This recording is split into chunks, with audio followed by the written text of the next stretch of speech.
একদম সকালে ঘুম থেকে ওঠার পর আজকের ব্লগটা শুরু করেছি। আসসালামু আলাইকুম, সবাই কেমন আছেন? আশা করছি আল্লাহর রহমতে সবাই খুব ভালো আছেন। আমরাও আলহামদুলিল্লাহ বেশ ভালো আছি। বরাবরের মতো আজও আরও একটি ডেইলি ব্লগ নিয়ে হাজির হয়েছি। আশা করছি শুরু থেকে শেষ পর্যন্ত ভিডিওর পাশে থেকে যাবেন। অবশ্যই স্কিপ করা ছাড়া ফুল ভিডিওটি কন্টিনিউ করার চেষ্টা করবেন। কোথাও কোনো অংশ আপনাদের কাছে একটু হলেও ভালো লাগবে। আজকের ভিডিওটা একদম সকালের কাজকর্ম থেকে শুরু করেছি। মানে আমি মাত্রই ঘুম থেকে উঠে এখন প্রত্যেকটা জানালা দরজাগুলো খুলে দিচ্ছি। এগুলো রাতের বেলাতে আমি আটকিয়ে ঘুমাই, কখন বৃষ্টি চলে আসে এই কারণে। সেই সাথে পর্দাগুলো আমি মেলে রাখি, বাহির থেকে মানুষ দেখা যায় এই কারণে।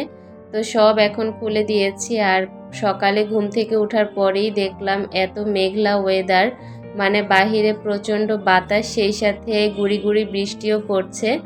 এমন সময় কিন্তু ঘুমিয়ে থাকতে খুব ভালো লাগে। তবে আমি যেহেতু ডায়েট করা শুরু করেছি, আমাকে তো একটু আর্লি ঘুম থেকে উঠতেই হবে। একটা মাস আমি চাচ্ছি একটু কষ্ট করে দেখার জন্য যে কতটুকু ওজন কমাতে পারি। তারপর আমি প্রপারভাবে আমার ডায়েট চার্ট নিজেই তৈরি করে নেব, কিভাবে আমি কি করতে পারি। যদি কমে তাহলে আমি ইনশাআল্লাহ পুরো ভালোভাবে ডায়েট করা শুরু করব। জানালা দরজা সব খুলে দিয়েছি। এখন আমি নিজে ফ্রেশ হয়ে নেব, তারপর সংসারের কাজে হাত লাগাবো। তবে সংসারের কাজ শুরু করার আগে আমি আমার প্রিয় আপুদের কাছে একটা ছোট্ট রিকোয়েস্ট করতে চাই। যদি আমার ভিডিওটি ভালো লেগে থাকে তাহলে অবশ্যই লাইক করে পুরো ভিডিওটা কন্টিনিউ করে সুন্দর একটা কমেন্ট করে যাবেন। পরবর্তী দিনে আমার নতুন ব্লগ দেখতে হইলে অবশ্যই আমার চ্যানেলটাকে সাবস্ক্রাইব করে রাখবেন। পাশে থাকা বেল বাটনের অল অপশনটি প্রেস করে রাখবেন। এতে করে যখনই আমি ভিডিও আপলোড করব সবার আগে আপনাদের কাছে নোটিফিকেশন পৌঁছে যাবে। চাইলেই আপনারা সবার আগে আমার ভিডিওটা দেখে নিতে পারেন। দেখতে পেয়েছেন 6:30টার একটু বেশি বাজে, তার মানে আমি 6টারও আগে উঠেছি। আমি কিন্তু অনেকটা সময় নিজে নিজে বাসায় হেঁটেছি, তারপর এখন ছাদে চলে এসেছি হাঁটার জন্য। তবে দেখলাম এখন অনেক বৃষ্টি শুরু হয়ে গিয়েছে। একটু আগে কিন্তু গুঁড়ি গুঁড়ি বৃষ্টি ছিল, তবে এখন ভালোই বৃষ্টি। তো ছাদে আর হাঁটতে পারিনি, আমি বাসার ভেতরেই এ মাথা থেকে ও মাথা একটু হেঁটে নিয়েছি। এখন আমি আমার সংসারের সকালের কাজকর্মগুলো শুরু করব। এই কাজকর্মগুলো সকালে কিন্তু করার ইচ্ছা নেই, কারণ এগুলো এখন করার কোনো প্রয়োজন নেই। আমি বাবুকে স্কুলে রেখে এসেই কিন্তু এই কাজকর্মগুলো করতে পারতাম। তবে ওই যে আমি সকালে ঘুম থেকে উঠে গিয়েছি, এখন তো শুধু শুধু বসে থেকে আর কি করব। তাই ভাবলাম কাজে হাত লাগাই আর কাজগুলোও শেষ করে ফেলি। প্রত্যেকটা জগে পানি ভরে নিয়েছি আর একটা বড় বোতলে পানি নিয়ে নিচ্ছি। আমার প্রতিদিন সকালের একটা বাধ্যতামূলক কাজ, এইটা না করলে আমার একদমই ভালো লাগে না। সেটা হচ্ছে এই যে পানির বোতলগুলো ভরা, সেই সাথে জগগুলো ভরা। মানে পানি ভর্তি থাকলে আমার কাছে খুব শান্ত বা ফ্রেশ লাগে। তো আমি জগগুলোও ভরে নিয়েছি। এক বোতল পানি আমি ফ্রিজে রেখে দিব। আর যেই পাতিল পানি আমি এখন মাত্র নিয়ে নিলাম, তারপর তো পাতিলটা খালি হয়ে আছে। তো পাতিলে আমি আরেক পাতিল পানি চুলাতে তুলে দিয়েছি। 2 মিনিট লাগবে এটা গরম হতে, কারণ অতিরিক্ত পরিমাণে গ্যাস আছে, যার কারণে এখন অনেক বেশি রান্না বান্নাও করা যায়, সেই সাথে পানিও গরম করা যায়। একটা সময় খুব কষ্ট করে পানি গরম করতাম, রাত 12টার পর অপেক্ষা করতাম কখন গ্যাস আসবে আর কখন পানি গরম করব। আর আলহামদুলিল্লাহ এখন আমাদের বাসায় 24 ঘন্টাই গ্যাস থাকে। কখনো কমেছে সেটা আর দেখিনি, মাশাল্লাহ। তো যাই হোক, আমি চুলাতে পানি তুলে দিয়েছি আর আমার জন্য চিয়া সিড, ইসবগুলের ভুসি, সেই সাথে তোকমা দানা একসাথে করে আমি ভিজিয়ে নিয়েছি। আর যেহেতু সকালে এখন সবাই ডিম খাবো, ডিম তো প্রয়োজন হবে, তাই ডিমগুলোকে এখন একটু ধুয়ে নেব। আমার আসলে প্রতিদিন সকালে দেখা যায় ডিম লাগে, দুপুরে ডিম লাগে, আবার রাতেও ডিম লাগে। যে যখন খেতে চায় তাকে তখনই সেভাবে করে দেই, যে যেভাবে খেতে চায়। তো আজকে সকালে আমি ডিম খাবো, আপনাদের ভাইয়া আমার মেয়েরা ডিম খাবে, কারণ আজকে কোনো রকমের কোনো আলু ভাজি বা কোনো ভাজি করা হয়নি। পরোটা দিয়ে তারা ডিম দিয়ে খাবে।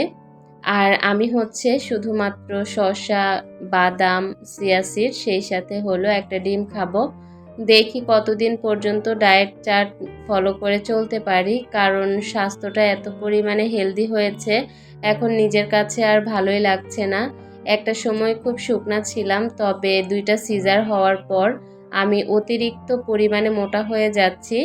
যদি 1 মাস পর দেখি যে আমার ওজন কমেছে 2 কিলো অথবা 3 কিলো কমেছে বা আরও বেশি কমেছে, তখন আমি আর টেস্ট করাবো না। না হলে আমি হরমোন টেস্ট করাবো, কারণ আমি তো এত মোটা ছিলাম না। হঠাৎ করেই আমার হাত পা মোটা হয়ে গিয়েছে, সেই সাথে আমার ঘাড়, হাতের যেই কনুইয়ের উপরের অংশ, মানে সব কিছুই মোটা হয়ে গিয়েছে, যার কারণে আমার কাছে চলাফেরা করতে একটু কষ্ট হয়ে যায়। সেই সাথে পায়ের পাতাও মোটা হয়ে গিয়েছে। তো এ কারণে ভাবছি যে ডায়েট করে দেখব। যদি না হয় তাহলে আমি ডক্টরের কাছে যাব, ডক্টরের পরামর্শ মতো আমাকে চলতে হবে। তো যাই হোক, আমি এখন আমার কিচেনে চলে এসেছি, আর কিচেনের যত এঁটো থালাবাটি ছিল সেগুলোকে মেজে ঘষে ধুয়ে নিয়েছি। আর এখন আরএফএলের যে তাকটাতে এগুলো সাজিয়ে রাখি, গুছিয়ে রাখি, সেখানটায় গুছিয়ে রাখছি। এখন আমার বাসার সবাই ঘুমাচ্ছে। আমার বেডরুমের দিকে তাকিয়ে দেখেন একদম ঘুটঘুটে অন্ধকার। আপনাদের ভাইয়া আলোর মধ্যে ঘুমাতে পারে না, এ কারণে দরজা জানালা সব বন্ধ করে জানালার পর্দাগুলোও আমি সবসময় মেলে রাখি যখন সে ঘুমায়। তারপর মশারিটাও খুলিনি, যার কারণে অনেক অন্ধকার হয়ে আছে।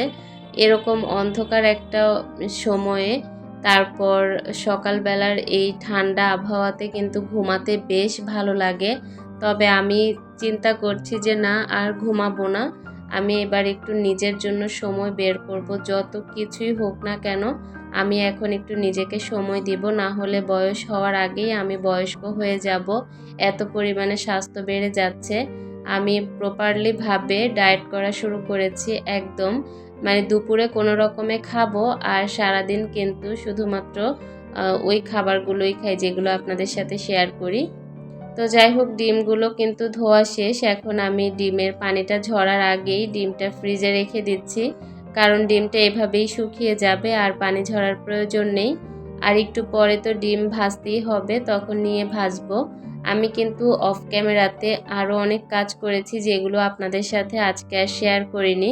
সেটা হলো, আমি আমার যেই ফ্রিজটা আছে, ফ্রিজের নর্মালটা ভালো করে আমি ডিপ ক্লিন করেছি, সেটা আপনাদের সাথে আর শেয়ার করিনি, অফ ক্যামেরাতে করে ফেলেছি যেহেতু হাতে বেশ অনেকটা সময়। আসলে সকালে ঘুম থেকে উঠলে বোঝা যায় কতটা সময় পাওয়া যায়, তবে একটু দেরি করে যখন ঘুম থেকে ওঠা হয় তখন কিন্তু আর সময় পাওয়া যায় না, অনেক বেশি পরিমাণে দিনটা ছোট হয়ে যায়।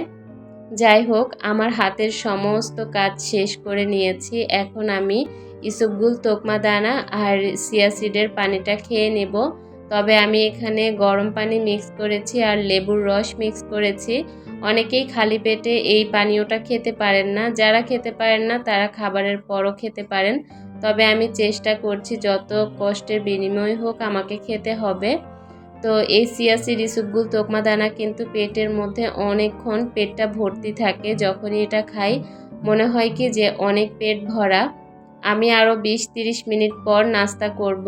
এখন আমি 30 মিনিট পর্যন্ত ব্যায়াম করব। জানি না আমার ডায়েটটা ঠিক হচ্ছে কিনা, তবে আমি ফুললি চেষ্টা করে যাচ্ছি। তো নাস্তা করার আধা ঘন্টা আগে আমি পানীয়টা খেয়েছি, আর তার মাঝখানে আমি ব্যায়াম করেছি। শুয়ে বসে যেভাবেই পারি আমি ব্যায়াম করে নিয়েছি। আর এখন এই তো নাস্তা করে নেব। 1 কাপ গ্রিন টি বানিয়ে নিয়েছি, বাদাম নিয়েছি, একটা শসা কেটে নিয়েছি, আর একটা ডিম নিয়েছি। ডিমটা অবশ্যই কুসুম, অত বেশি সেদ্ধ করা যাবে না, অল্প সেদ্ধ কুসুমে ডিমটা খেলে ভালো। তো আমি এভাবে করেই আমার আজকের ডায়েট চার্টটা সাজিয়ে নিয়েছি। অবশ্যই অন্যান্য দিনগুলোতে আমি দুপুরের, রাতের খাবারগুলো তুলে ধরার চেষ্টা করব। আমার আজকের ভিডিওটি কেমন লেগেছে অবশ্যই ছোট্ট কমেন্ট করে জানাতে ভুলবেন না। জানতে পারলে আমার কাছে বেশ ভালো লাগবে। পরিবারের সবাইকে নিয়ে ভালো থাকবেন। বিদায়, আল্লাহ হাফেজ।